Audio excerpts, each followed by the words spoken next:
With the millions of people dealing with chronic kidney disease and polycystic kidney disease and all these other kidney troubles, it's become a significant concern. So in this video, I'm going to explain 3 steps that you can take to correct the 3 most common causes for kidney trouble.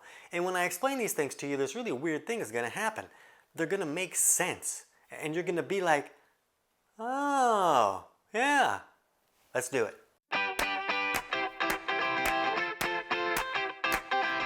TC Hale is not a doctor and does not claim to be a doctor or licensed in any type of medical field. Don't be an idiot and use anything heard on the show as medical advice. This information should be used for educational purposes only, and you should contact your doctor for any medical advice. Now get off me. Most medical professionals will agree that most kidney issues are seen with diabetes, high blood pressure, and high cholesterol.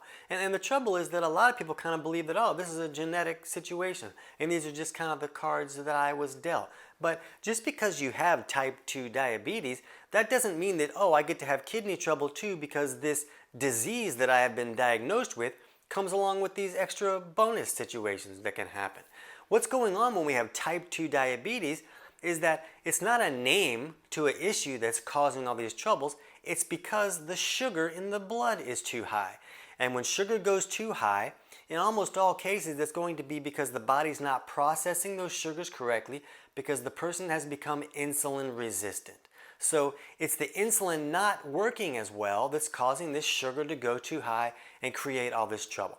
And I'm going to put some links to some research in the description below where they've discovered that high blood sugar levels can affect the blood vessels in the kidneys and cause the kidneys not to function correctly. We also see that when blood sugar goes really high that we can see sugar in the urine. When a person just pees on a little dipstick, they can see, oh, there's glucose there and we're really not supposed to have glucose in the urine. So if there's so much glucose in this system that it's actually having to be peed out by the kidneys, then you can see that even if high blood sugar is causing problem for the kidneys, that if the kidneys got to take care of peeing some of it out, that could be really problematic. The great news is that nobody's holding a gun to your head and shoving a donut in your face. You're allowed to consume fewer carbohydrates, fewer sugars, fewer liquid sugars, and you're allowed to bring that insulin down so your body can be more receptive to it. So in the description below, we're going to put links to our videos for why we become insulin resistant and 5 steps you can take to improve insulin resistance. So you can actually take these steps to improve your situation. You're not stuck with the situation that you're in now. Another problem when it comes to the kidneys, when it comes to consuming too many carbohydrates and sugars, is that calcium likes to follow sugar, just like you would follow the ice cream truck when you were 9. Calcium likes to follow sugar. And when we consume a lot of carbohydrates, it'll actually pull calcium out of the tissues and even the bones and all these places where the calcium is supposed to be for the body to function correctly.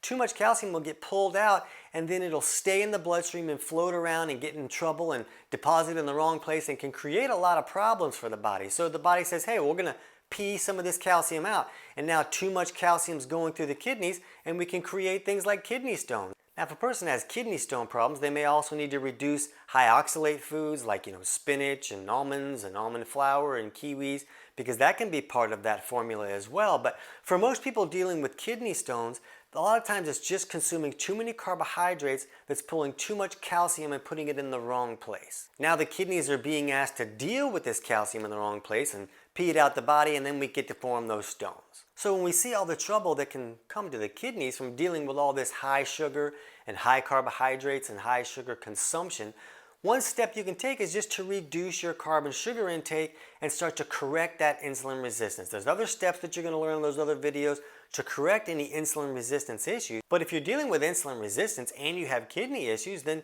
taking this step is a slam dunk. If you can reduce the amount of blood sugar that's going on, then you can help the kidneys function better. The second problem that often needs to be corrected is the kidneys are being asked to do too much. They're being asked to handle other organs' jobs. So the liver is our main detoxification organ. Most people know that, and filth and toxins come into the body and the liver filters them out and they go out the back door, and now we don't have that trouble in there.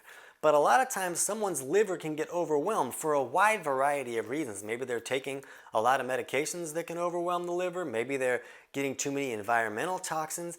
But when the liver can't handle its job, now a lot of these toxins will start to accumulate and they'll thicken up the blood and raise the pressure needed to push that blood through the system. So a lot of times when we see high blood pressure, it's because the blood has become too thick with either too much glucose thickening up that blood or too much junk and filth and toxins that are thickening up that blood. And now when the body can't filter it out through the liver, the kidneys have to be called on to say, hey, the liver is kind of sucking over here. Can you help out filter out these solid waste toxins when they're really not supposed to handle that? This can overwhelm the kidneys and reduce their ability to do the job that they're intended to do. Now, the most common cause for a liver not doing its job seems to be poor bile flow. So what happens is the liver filters out all this junk, and then it puts it in the bile, and then the bile goes down to the gallbladder and it's stored there until it's time to use that bile to help us digest our food and emulsify our fats and all those kinds of things. But there's a lot of things in our world today that have the ability to thicken up our bile so it won't flow correctly. Now that bile becomes stagnant, so all those filth and toxins that the liver filtered out and put into that bile, they don't flow down through the intestinal tract and get taken out the back door when we poop like a champion. So if bile is not flowing, the liver did its job. It did the stuff it was supposed to do. It filtered all that junk out. It put it in the bile to send out. But when the bile doesn't flow, now those filth and toxins get reassimilated into the system. And the liver's like, hey, I did this. I filtered this out already. Why do I got to do this again? Why do I always got to do everything over and over again? And so it gets overwhelmed and all these filth and toxins start to accumulate. The good news is you can take steps to thin out that bile so that it will flow correctly. Now the junk can go out the back door and the kidneys can just do the job that they're supposed to do. They don't have to handle everybody else's job.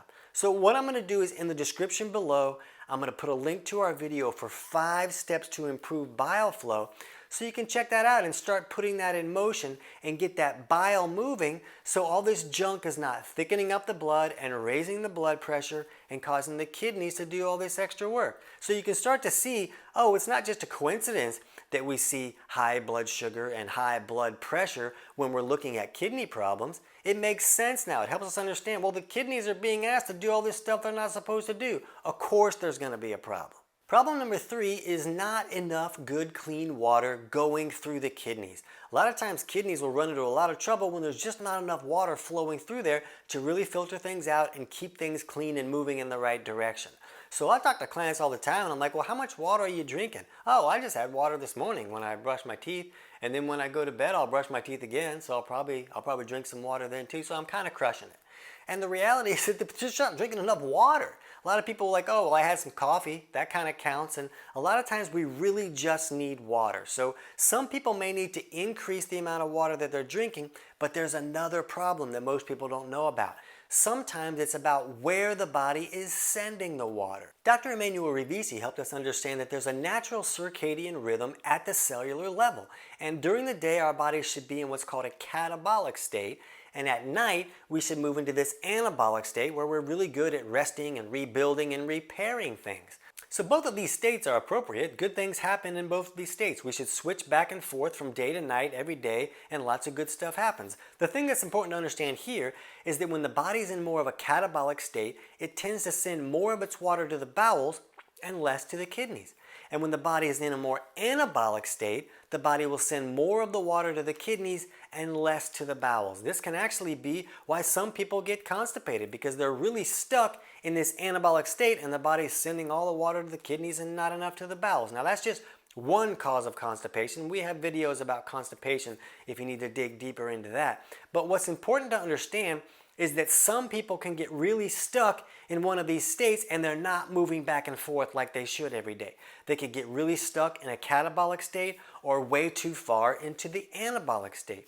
So if a person is dealing with what we call a catabolic imbalance and they're really stuck in that catabolic state, then most of the body's water is going to be going to the bowels and not enough is going to go through the kidneys. So a person can take steps to correct this imbalance and help the body send more water through the kidneys so the kidneys can get washed out and cleared out and function the way that they're supposed to function. So we'll put a link in the description below for our video on Is My Circadian Rhythm Jacked Up? Circadian rhythm is not just about am I sleeping, it's really about this cellular anabolic and catabolic switch that the body should go through. So that video will help you figure out, oh, let me look at these things. Am I leaning too far on this catabolic side and is too much of my water going to the bowels and not enough to the kidneys? So you can see there's a wide variety of issues that can create these kidney troubles, and there's a lot of evidence showing that lowering carbohydrate and sugar intake and even using a ketogenic diet or intermittent fasting is helping some of these kidney issues. And we'll put links to some of that research below as well. But right now, if you're dealing with high blood pressure and you know that that's part of the problem, we'll put a link in the description below about our high blood pressure video. But right now, I want you to jump over and watch our video on 5 steps to improve bile flow so you can get that bile flowing and help the body get rid of junk the way that it should. I can't wait to hear about your results.